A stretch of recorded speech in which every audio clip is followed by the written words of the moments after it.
కన్యాదానం అంటే ఏంటి మీతో చెప్పించాము. మయా సహ దశపూర్వేషాం దశాపరేషాం మద్వంశానాం మాతృవంశానాం నరక ఉత్తీర్య శాశ్వత బ్రహ్మలోక నిత్య నివాస సిద్ధ్యర్థం.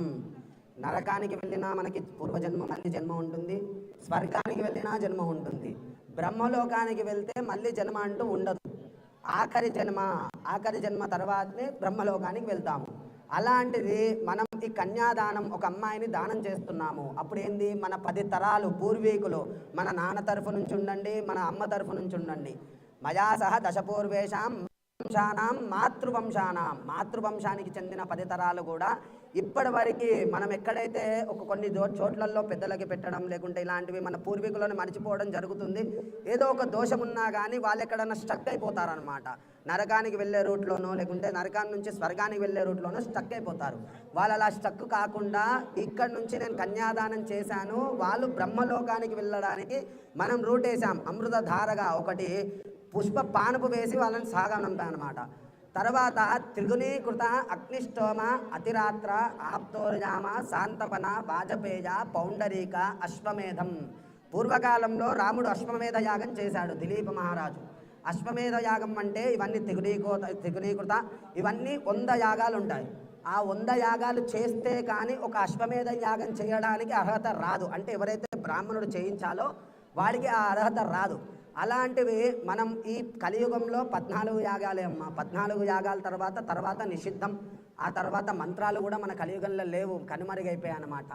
మొత్తం కృష్ణ యజుర్వేదంలో 100 శాఖలు. ఆ 100 శాఖలు పోయి ఇప్పుడు 3 శాఖలు మిగిలాయి. అంటే 97 శాఖలు, అంటే అన్ని మంత్రాలు కనుమరుగైపోయాయి అన్నమాట.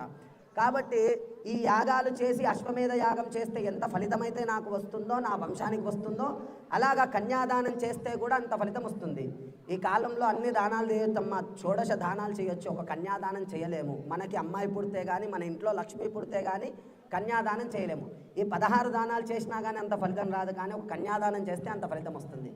ఏం ఫలితం అయ్యా అంటే, గంగా వాలుకాభి సప్త ఋషి మండల పర్యంతం. గంగా బాలుకావి 7 ఋషులు మన పైన ఒక్కొక్క మండలంలో ఉంటారు. నవగ్రహ మండలం ఉంటుంది, ఇంద్ర మండలం ఉంటుంది, తర్వాత అలాగే 7 ఋషి మండల పర్యంతం. అంటే వాళ్ళకి అంతం ఉండదమ్మా. వాళ్ళ పర్యంతం, వాళ్ళ మండలు ఇంకా జీవితకాలం, అంటే వాళ్ళది ఎప్పుడు అలానే ఉండిపోతుంది.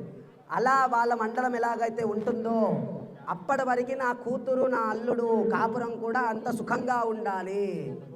సరిసపైర్ ధ్రువమండల పర్యంతం అంటే సరిసపైర్ ధ్రువం, భూమి ఆకాశం ఎప్పటికైతే ఉంటుందో అప్పటి వరకు నా కూతురు, నా అల్లుడు సుఖంగా ఉండాలి. వాళ్ళలాగా నా జీవితం, మా కూతురు అల్లుడు జీవితం కూడా సుఖంగా ఉండాలి.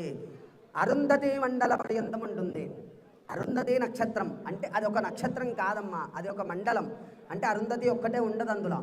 దాంట్లో సంబంధించిన 7 ఋషులు వీళ్ళందరూ ఒక మండలం ఉంటారు. కాబట్టి వాళ్ళందరూ ఎప్పటి వరకైతే ఉంటారో అప్పటి వరకు నా కూతురు జీవితం, నా అల్లుడి జీవితం సుఖంగా ఉండాలి అని చెప్పి కన్యాదానం చేశాం. కన్యాదానం చేసేటప్పుడు చెప్పాము, ఎవరు అసలు అమ్మాయి? నప్త్రీం పౌత్రీం పుత్రీం కన్యాం. నప్త్రీం అంటే వీళ్ళ తాతగారు ఫలానా, మీ తాతగారి పేరు ఏం పేరు?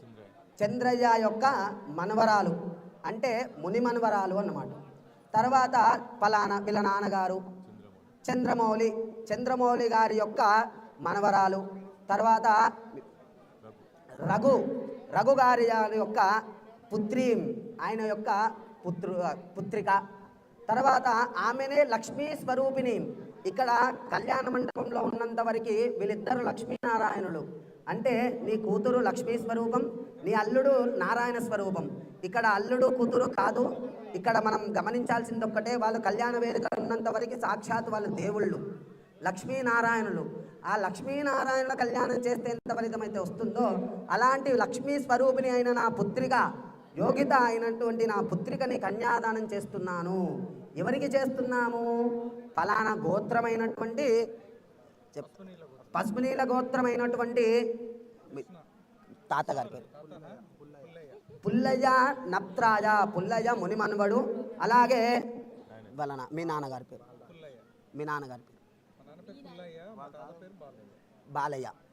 బాలయ్య ముని మనవడు, పుల్లయ్య మనవడు. అలాగే కృష్ణ గారి కుమారుడైనటువంటి సాక్షాత్ నారాయణ స్వరూపుడైనటువంటి అయ్యా హర్షవర్ధన్ అనే అబ్బాయికి నా అమ్మాయిని నా కుమార్తెనిచ్చి వివాహం చేస్తున్నాను. అయితే ఈ కన్యాదానంలో ఊరికే చెయ్యొద్దమ్మా. కన్యాదానం అనేది పూర్వకాలంలో కట్నం అనేవాళ్ళు. నా అల్లుడికి అది ఇచ్చాను, నా అల్లుడికి బంగారం పెట్టాను, నా అల్లుడికి భూమి ఇచ్చాను, బండి ఇచ్చాను, ఇవన్నీ ఇచ్చేవాళ్ళు. పూర్వకాలంలో కట్నం తీసుకోవడం నిషిద్ధం అంటారు, కానీ అది తప్పు. నీ కూతురు ఇక్కడైతే ఎంత సంతోషంగా ఉందో అలాగే అల్లుడి దగ్గరికి వెళ్ళినాక కూడా సంతోషంగా ఉండాలి. అది చూసుకోవాల్సిన బాధ్యత ఎవరిది? కన్నాం కాబట్టి మనది. అమ్మాయి అక్కడికి వెళ్ళడానికి ఎంత సుఖమైతే కావాలో మనం అన్నీ, డబ్బు కానీ, అమ్మాయికి తిరగడానికి ఇబ్బంది లేకుండా బండి, అమ్మాయికి తిండికి లోటు లేకుండా భూమి, దున్నుకొని వ్యవసాయం చేసి అమ్మాయికి భోజనం పెట్టాలి. ఇలాగా అన్ని దానాలు చేసి అబ్బాయికి కన్యాదానం చేస్తాము. పూర్వకాలంలో కన్యం, ఇప్పుడు అన్ని కన్యాదానం తీసుకోవద్దు, కట్నం తీసుకోవద్దు అంటున్నారు. ఆ కట్నం ఇవ్వకుండా పెళ్లి చేయకూడదు. ఆ కట్నం ఇస్తేనే మనకి ఫలితం వస్తుంది. రేపొద్దున అమ్మాయి అక్కడికి వెళ్ళిన తర్వాత ఏమైనా తిండికో బట్టకో దేనికన్నా లోటు అయ్యి అమ్మాయి ఒకసారి కన్నీరు పెట్టుకుందంటే ఆ పాపం మనకి దక్కుతుంది. అదే మన ఇంట్లో ఆ లోటు రానియం కదా. ఆ వెళ్ళిన తర్వాత కూడా మనదే బాధ్యత. 70% బాధ్యత మనది, 30% బాధ్యత అబ్బాయిది. అబ్బాయి చూసుకుంటాడు, కానీ మన తరఫు నుంచి కూడా ఏం లోటు రానియకూడదు. అలాగా ఇప్పుడు ఏదైతే కన్యాదానం చేసాం, అబ్బాయికి దానం ఇచ్చాము, తర్వాత ఎవరైతే అయ్యగారు, ఎవరైతే బ్రాహ్మణుడు మంత్రం ఉచ్చారణ చేసి మీకు అన్ని కూతుర్ని అల్లుడిని సుఖంగా ఉండేలాగా మంత్రం చెప్పాడో, ఆ మంత్రం చెప్పడం వల్ల బ్రాహ్మణుడికి కూడా ఆ మంత్ర బలం తగ్గుతుంది. కాబట్టి ఆ మంత్ర బలం తగ్గినందుకు బ్రాహ్మణుడు మంత్రబలం మనకి ఇచ్చాడుగా. బ్రాహ్మణ మంత్రబలం లేనిది మనం కన్యాదానం చేసినా లెక్క లేదు. బ్రాహ్మణుడు తుభ్యమహన్ సంప్రదతే నమః అంటేనే నువ్వు దానం చేసినట్టు, లేకుంటే చేసినట్టు కాదు. అలాంటి బ్రాహ్మణుడు అంత మంత్రబలం ఇచ్చి నా కూతుర్ని అల్లుడిని సుఖంగా చూస్తున్నాడు కాబట్టి అయ్యగారికి కూడా ఇంత దానం చేయాలి. ఈ కాలంలో ఒక భూమి దానం చేయలేము, ఒక వాహన దానం చేయలేము. కాబట్టి ఇవన్నిటికీ బదులు, ఈ 16 దానాలకు బదులు అయ్యగారు నా వల్ల ఇంత అవుతుంది, నా వల్ల ఇంత ధన రూపకంగా అవుతుంది, తీసుకోండి అని చెప్పి అయ్యగారి చేతిలో ఆ ధనం పెట్టి ఆశీర్వాదం తీసుకొని చేసుకుంటాం అన్నమాట. ఇక్కడ దాకా కన్యాదానం యొక్క విశేష ఫలితాన్ని చెప్పాము. తర్వాత దీని తదుపరి మాంగళ్య ధారణ, తర్వాత అక్షతారోపణం, తర్వాత కార్యక్రమాలు యథావిధిగా ఉంటాయి. ఆ పక్కకు పెట్టేసేయండి. కన్యాదాన సమయే అనిల్